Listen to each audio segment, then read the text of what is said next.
Friends, class 8 से हमने chapter लिया है लीनियर इक्वेशन और इस चैप्टर की हम सारी वर्ड प्रॉब्लम्स आपको करके दिखाएंगे। ठीक है, तो सबसे पहले एक्सरसाइज स्टार्ट करते हैं 2.2 क्योंकि वर्ड प्रॉब्लम उसी के अंदर है। ठीक है, तो आप अपनी बुक से क्वेश्चन देखिए, मैं भी अपनी बुक से क्वेश्चन देखता हूं। पहला क्वेश्चन है कि if you subtract 1/2 from a number and multiply the result by half you get 1/8।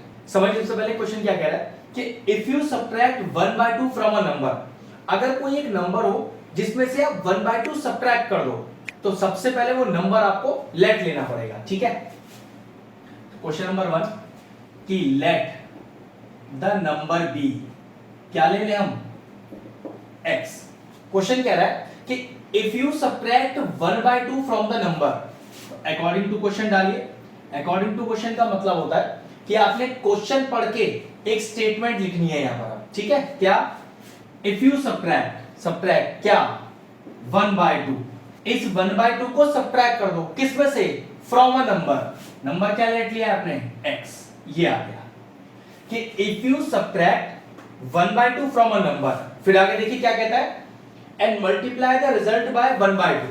अब ये जो भी रिजल्ट आया आपको इसको किससे मल्टीप्लाई कर दो, 1/2 से। ठीक है, तो क्या कह रहा है क्वेश्चन में, यू विल गेट 1/8। तो ये जो टोटल है ये रिजल्ट आएगा 1/8। फिर समझ लो, if you subtract 1/2 from a number जिसको x लेट लिया है एंड मल्टीप्लाइंग द रिजल्ट, ये पूरा आपने मल्टीप्लाई किया 1/2 से, यू गेट 1/8। ये है इक्वेशन का स्टेटमेंट जो हमने बुक से पढ़ा और यहां इक्वेशन फॉर्म में लिख दिया। अब क्या करें, देखो ब्रैकेट के अंदर चेक करते हैं, क्या हम एलसीएम ले सकते हैं, हाँ बिल्कुल ले सकते हैं। तो कितना एलसीएम आएगा, 1 और 2 का 2 ही आएगा। तो 1 2 जा 2 इनटू ऊपर वाला नंबर माइनस 2 1 जा 2 और इनटू ऊपर वाला नंबर इज इक्वल टू 1/8। अब देखो ये कितना हो गया, डिनोमिनेटर मल्टीप्लाई कर दो तो 1/4 हो गया इधर, 2x माइनस का 1 ब्रैकेट में इज इक्वल टू 1/8। अब ये 4 डिवाइड में है, उधर जाके मल्टीप्लाई में हो जाएगा, तो 2x minus 1 is equal to 4 into 1/8। 4 1 जा 4, 4 2 जा 8, 2x minus 1 is equal to 1/2। अब इस माइनस 1 को उधर लेके जाओ तो 2x is equal to 1/2 plus 1। अगला स्टेप देखिए, फिर लेंगे एलसीएम, तो 2x is equal to 1/2 plus 1, नीचे 1 लगा लो और एलसीएम ले लो। 2 और 1 का एलसीएम कितना आएगा, 2 ही आएगा, तो 2 1 जा 2 इनटू ऊपर वाला नंबर प्लस 1 2 जा 2 और फिर से इनटू ऊपर वाला नंबर, तो 2x इज इक्वल टू कितना आ गया, 1 प्लस 2 अपॉन 2। तो 2x is equal to 2 plus 1 is 3, 3 upon 2। ये 2 मल्टीप्लाई में है, वहां जाके डिवाइड में हो जाएगा, तो 3/2 इनटू 1/2। भाई मल्टीप्लाई में था ना, डिवाइड में चला गया, तो what is the number is 3/4। तो वो जो नंबर क्वेश्चन में हमें निकालना था उसका वैल्यू है 3/4। क्वेश्चन में फिनिश हो गया। चलिए क्वेश्चन नंबर 2 पढ़ते हैं, मैं अपनी बुक से पढ़ रहा हूं, आप भी पढ़ें। The perimeter of a rectangular swimming pool is 154 metre. Okay, एक रेक्टेंगुलर स्विमिंग पूल दिया हुआ है, ये लीजिए। ठीक है, इसको नाम दे देते हैं ABCD और इस पूल का हमें पेरीमीटर दिया हुआ है। ठीक है, तो पेरीमीटर ऑफ रेक्टेंगुलर पूल कितना है, 154 मीटर। देखिए वो क्वेश्चन में और आगे क्या दिया हुआ है, if its length is 2 meter more than twice its breadth। देखो लैंग्वेज को ध्यान से समझते हैं फिर से। its length, जो उसकी लंबाई है वो क्या कह रहा है, 2 मीटर ज्यादा है, लंबाई 2 मीटर ज्यादा है, किससे ज्यादा है, twice its breadth से। जो लंबाई है वो 2 मीटर ज्यादा है ब्रेड्थ के दुगने से। तो पहले ये तो बताओ कि ब्रेड्थ कितना है, तो सबसे पहले क्या लिखें फिर हम, let breadth of rectangular pool be x metre. माना कि जो ब्रेड्थ है वो x है रेक्टेंगुलर पूल की, तो फिर लेंथ के बारे में तो हमें इक्वेशन में दिया है, then length of the rectangular pool क्या था, फिर से एक बार देखते हैं, 2 metre more than twice its breadth. देखो 2 मीटर मोर किससे, ब्रेड्थ के दुगने से। ब्रेड्थ कितना है लिया मैंने लेट x, तो ब्रेड्थ के दुगने से 2 मीटर ज्यादा, ये लीजिए लेंथ भी आ गया, लेंथ आ गया, ब्रेड्थ हमने लेट लिया हुआ है, पेरीमीटर यूज करते हैं। पेरीमीटर कितना दिया हुआ है, पेरीमीटर आपको दिया हुआ है 154 and what is the formula for the perimeter of rectangle, twice length plus breadth, तो twice length plus breadth is equal to 154। 2 को डिवाइड में ले जाते हैं और L और B का वैल्यू पुट करते हैं। L कितना, लेंथ कितना 2x प्लस 2 प्लस है ना, फिर ब्रेड्थ कितना वो हमने x माना हुआ है इज इक्वल टू 154 और ये वाला 2 आ गया नीचे। सॉल्व करते हैं, 2x plus x 3x plus 2 is equal to 2 1 जा 2, 2 7 जा 14, 2 7 जा 14, 77। 2 को इधर लेके जाइए तो 3x is equal to 77 minus का 2, नेक्स्ट कितना आया 3x is equal to 77 minus 2 75 और x की वैल्यू 75 अपॉन 3, भाई यहाँ 3 मल्टीप्लाई में है यहाँ डिवाइड में हो गया। चलिए 3 2 6 और 3 5 15, तो यहाँ पर x का वैल्यू आया 25 मीटर। अब देखो क्वेश्चन में फाइंड क्या करना है, what are the length and breadth of the pool. तो ब्रेड्थ को तो मैंने x माना था जो कि 25 आ गया, तो कैसे लिखूंगा, therefore breadth of the pool is equal to 25 metre. और अगर लेंथ की बात करूं तो वो है 2x प्लस 2, तो 2x, x की वैल्यू 25 डालिए प्लस 2, ये हो गया 50 plus 2 that is equal to 52 metre.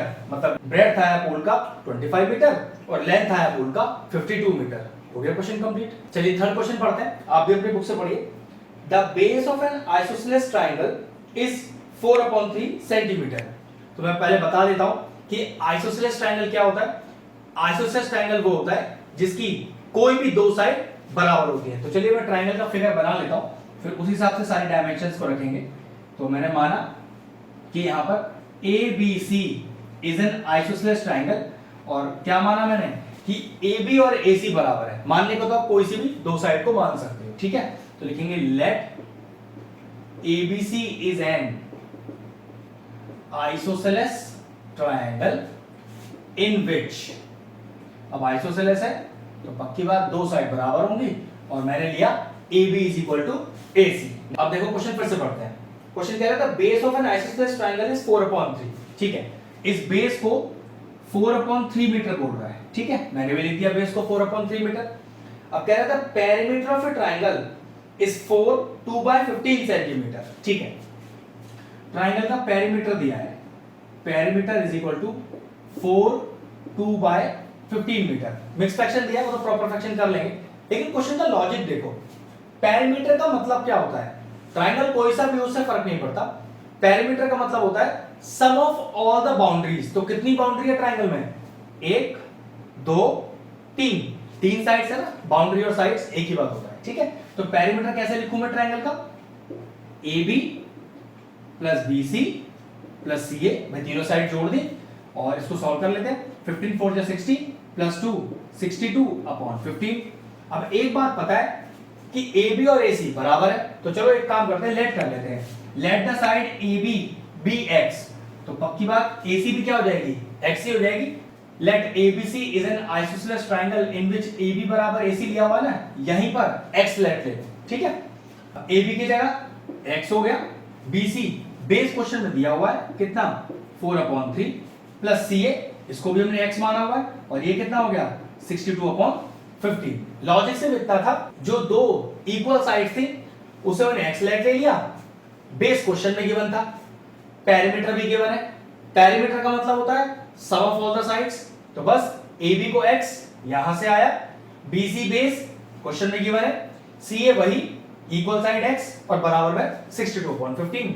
चलिए x प्लस x कितना हो गया 2x, और इस 4/3 को बाहर ले जाते हैं, तो 62/15 माइनस का 4/3, कितना एलसीएम आएगा 3 और 15 का 15 आएगा।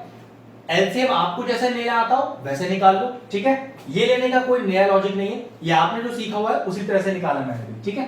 तो 15 1 जा 15 इनटू ऊपर वाला नंबर माइनस 3 5 जा 15 और इनटू ऊपर वाला नंबर 2x के बराबर। Next 2x is equal to 62 minus 20 और अपॉन का 15। अब ये 2 मल्टीप्लाई आ रहा है यहाँ जाके डिवाइड हो जाएगा। तो x इज इक्वल टू, अब 62 में से 20 गया, बचा 42 अपॉन 15 और ये वाला 2, कैंसिल आउट कीजिए, 2 1 2, 2 2 4, 2 1 2, ये आ गया 21 अपॉन 15, 3 से कैंसिल हो रहा है, 3 5 से 15, 3 7 जा 21। तो what is the value of x? 7/5, जो कि एक्चुअल में क्या है, दोनों साइड्स की लेंथ है। ये भी 7/5 मीटर, ये भी 7/5 मीटर। एक बार क्वेश्चन देख लेते हैं हमसे क्या फाइंड करवा रहा है। क्वेश्चन कह रहा है कि what are the length of either of the remaining two equal sides. बिल्कुल, जो इक्वल साइड्स है उसकी लेंथ बतानी है, तो फिर कैसे लिखेंगे, therefore the length of the two equal sides are 7/5 metre. हो गया क्वेश्चन सॉल्व। चलिए क्वेश्चन नंबर 4 में पढ़ता हूं, आप भी अपने बुक से पढ़ें। Sum of two numbers is 95 if one exceeds the other by 15 find the number. चलिए क्वेश्चन कह रहा है कि दो नंबरों का सम 95 है और एक नंबर दूसरे नंबर से 15 ज्यादा है। देखो जरा ध्यान से, क्वेश्चन अच्छा है।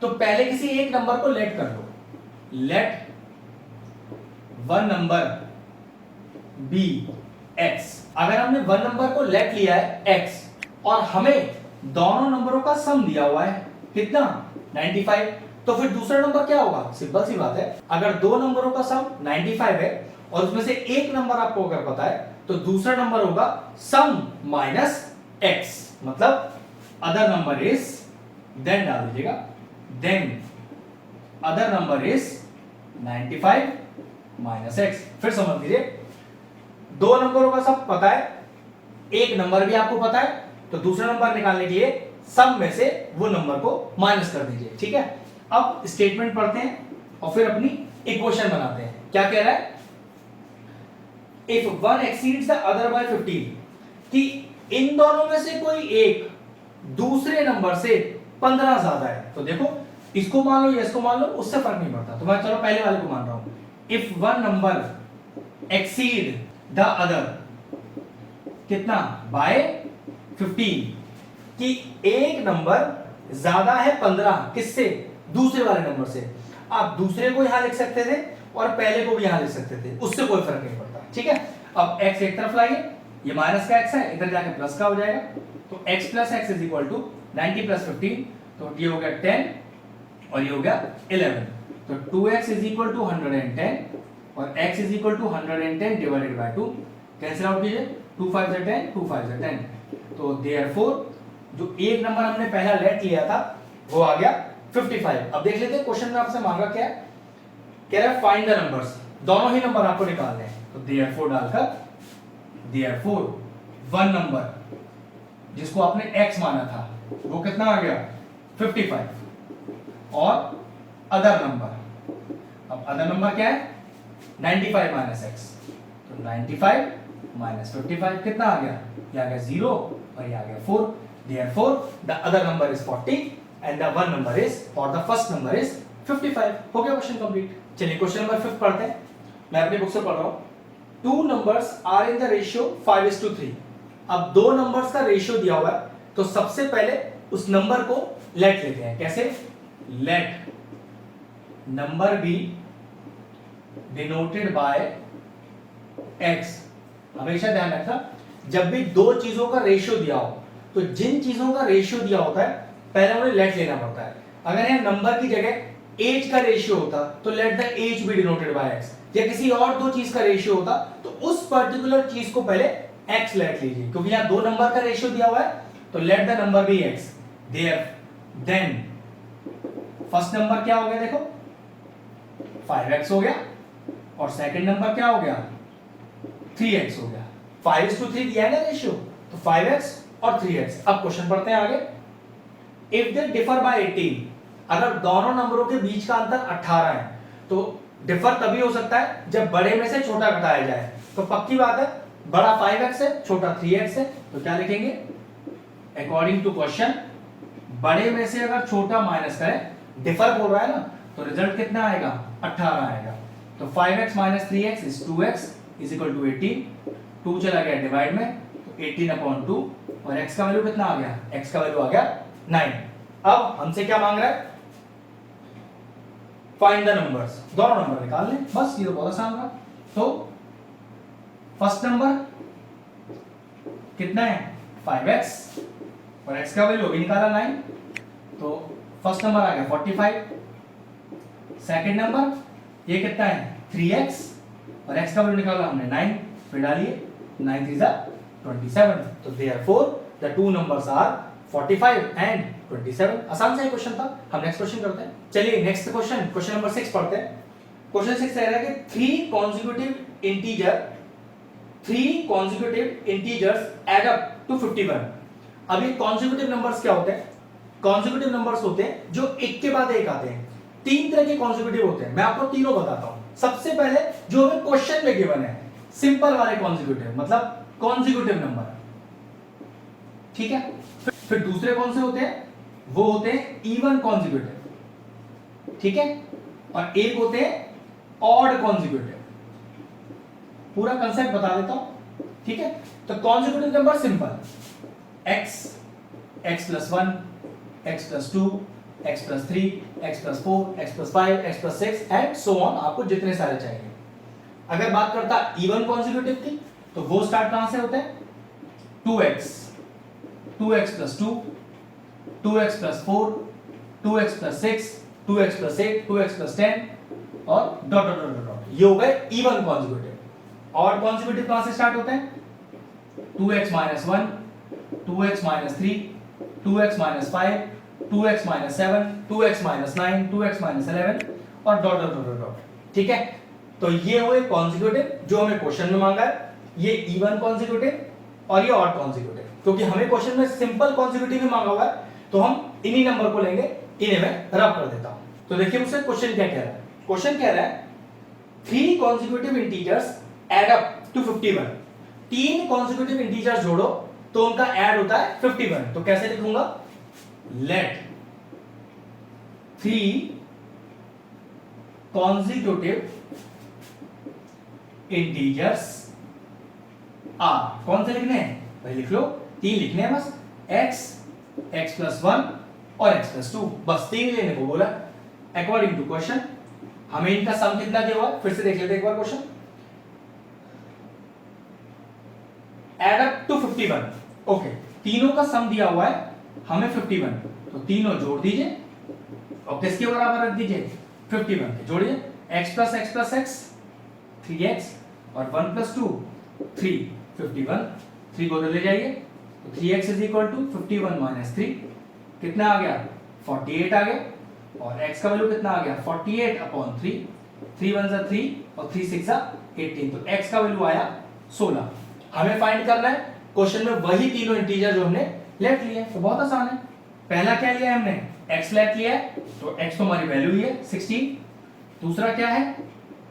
x plus 1, तो 16 plus 1, तो दूसरा इंटीजर आ गया 17। तीसरा क्या है? x plus 2, तो 16 plus 2 और तीसरा आ गया 18। तो लास्ट में फाइनल आंसर कैसे लिखेंगे? Therefore the three consecutive integers are 16, 17 and 18। हो गया क्वेश्चन फिनिश। चलिए नेक्स्ट क्वेश्चन नंबर 7 पढ़ते हैं, मैं अपनी बुक से पढ़ रहा हूं।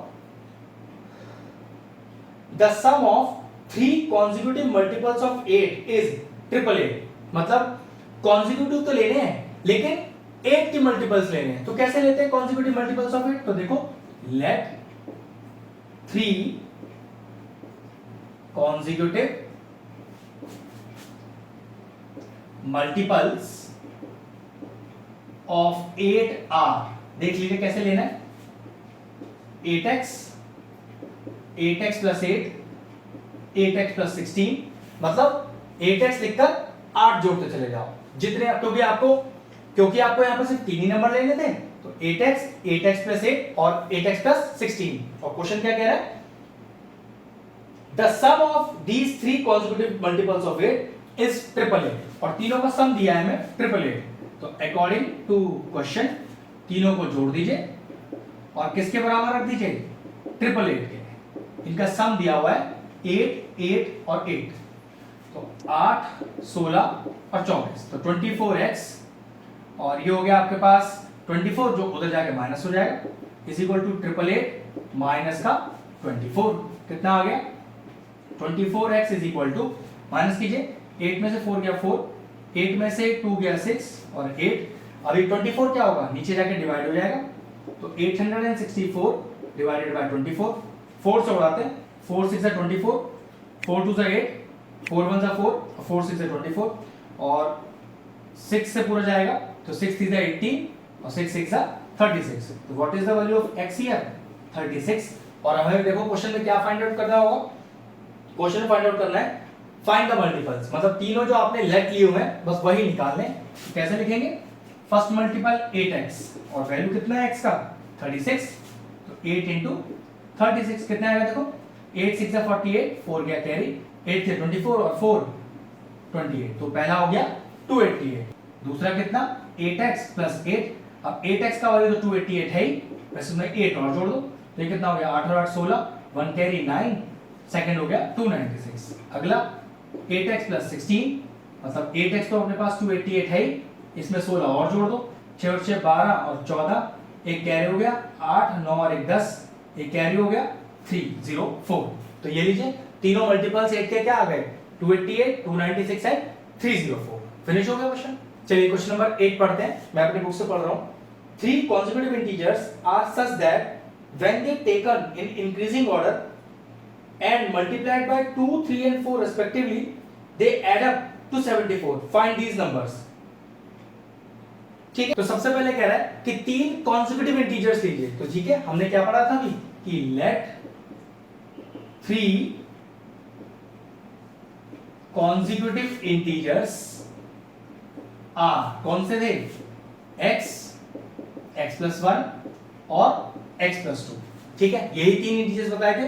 अब क्वेश्चन कह रहा है कि अगर इन्हें इंक्रीजिंग ऑर्डर में रखें तो वैसे बात है इंक्रीजिंग ऑर्डर में ही है, और क्या कह रहा है फिर इसे मल्टीप्लाई कैसे कर दे, पहले वाले को 2 से मल्टीप्लाई कर दे, दूसरे वाले को 3 से मल्टीप्लाई कर दे और तीसरे वाले को 4 से मल्टीप्लाई कर दे। ठीक है, मतलब पहले वाले को 2 से किया, इसको 3 से किया, इसको 4 से किया, तो उनका एडिशन आ जाएगा 74, मतलब तीनों को जोड़ के 74 आ जाएगा। तो क्या लिखेंगे, अकॉर्डिंग टू क्वेश्चन जोड़िए तीनों को, तो 2x प्लस मल्टीप्लाई कर लो 3x प्लस 3 मल्टीप्लाई कर लो 4x plus 8 is equal to 74, मतलब वो तीनों नंबर आप जोड़ दो तो आंसर 74 होगा।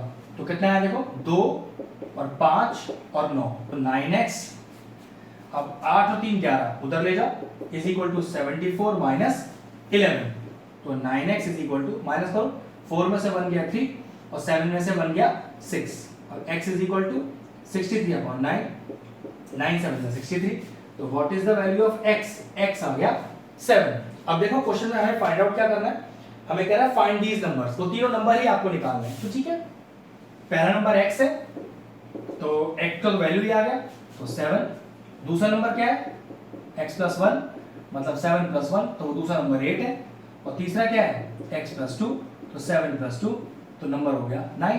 तो देयरफॉर 3 consecutive integers are 7, 8 और 9। हो गया क्वेश्चन कंप्लीट। चलिए क्वेश्चन नंबर 9 पढ़ते हैं। क्वेश्चन कह रहा है the ages of Rahul and Haroon are in the ratio 5:7। मैंने आपसे कहा था ना जिस चीज का रेशियो गिवन होता है पहले उस चीज को लेट करते हैं। हमें एज का रेशियो दिया हुआ है, तो सबसे पहले क्या लिखें, let age be denoted by x। अब देखो किस किस की एज है, पहला दिया हुआ है हमको राहुल की और फिर दिया हुआ हारून की, और एज का रेशियो है 5/7, तो क्या होगा, देयरफॉर एज ऑफ राहुल, ध्यान से देखिए कैसे लिखेंगे, 5x इयर्स, एज ऑफ हारून कितना लिखेंगे, 7x इयर्स।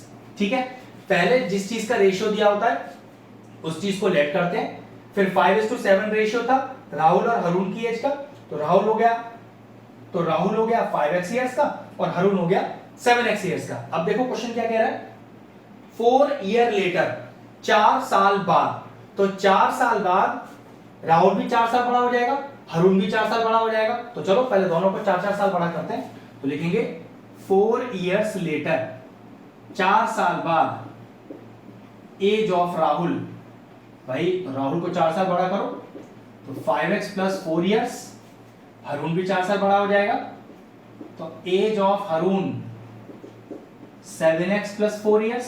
ठीक है, अब देखो 4 साल बाद हमें क्वेश्चन में क्या कंडीशन दी है, नहीं क्वेश्चन कह रहा है 4 years later the sum of their ages will be 56 years, कि अगर दोनों की एज को जोड़ दूं तो 4 साल बाद दोनों का सम 56 हो जाएगा। ठीक है, तो डालिए अकॉर्डिंग टू क्वेश्चन दोनों की एज को जोड़ के 56 लिख दीजिए। तो 5x + 4 + 7x + 4 is equal to 56। जोड़िए 7 और 5 12, तो 12x और 4 और 4 8, उधर ले जाइए माइनस में हो जाएगा, तो 56 - 8, तो 12x is equal to minus कीजिए, ये आएगा आपके पास 48, तो x इज इक्वल टू 48/12, तो 12 4 ज़ा 48, तो x का वैल्यू कितना आ गया 4। अब क्वेश्चन को पढ़ लेते हैं, हमें फाइंड आउट क्या करना है।